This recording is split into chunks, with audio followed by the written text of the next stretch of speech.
নমস্কার বন্ধুরা, কেমন আছো তোমরা?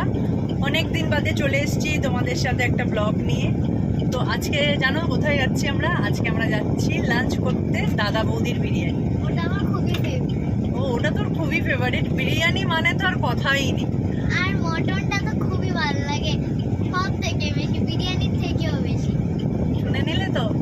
আর জানি না ওখানে বসে খেতে পারবো কি না, নাহলে পার্সেল নিয়ে নেবো। দাদা বৌদির বিরিয়ানিতে তো ভীষণ ভিড় থাকে আর অনেক লাইন পড়ে, তো জানি না কি হবে। এখন যাই, চলো তোমাদের সাথে বিরিয়ানি পর্বটা শেয়ার করবো।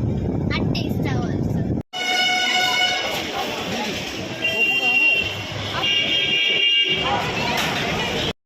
আজকের আমাদের লাঞ্চ হচ্ছে দাদা বৌদির বিরিয়ানি, যেটা হচ্ছে ব্যারাকপুরে। তো সবাই সপরিবারে আমরা চলে এসেছি দাদা বৌদির বিরিয়ানি খেতে।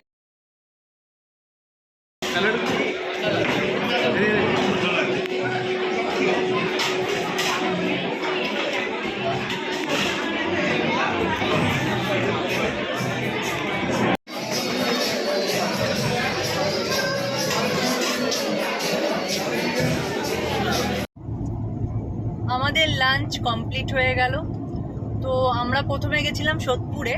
তো সোদপুরে আজকে বিরিয়ানি খাইনি, আজকে চলে গেছি সোজা ব্যারাকপুরের রেস্টুরেন্টে। ওখানে একটা নতুন রেস্টুরেন্ট হয়েছে ওদের ব্যারাকপুরে, তো আজকে বিরিয়ানিটা ওখানেই খাওয়া দাওয়া করলাম। আর খুব বিরিয়ানিটা ভালো হয়েছে, এত ভালো হয়েছে যে খাওয়া না পুরো খেয়েই নিলাম। খুব ভালো খেলাম, ভীষণ সুন্দর। রেস্টুরেন্টটা তো খুবই সুন্দর বানিয়েছে। তো যাই হোক, ওখানে ভেতরে ব্লগ করতে পারিনি, কিছু ভিডিওস নিয়েছি, তোমাদের সাথে সব শেয়ার করব। তো এখন চলে যাচ্ছি আমরা হচ্ছে কাঁচরাপাড়ার দিকে। তো চলো আবার তোমাদের সাথে দেখা হবে নতুন কোনো ব্লগের সাথে। আজকের মতন টাটা, বাই বাই।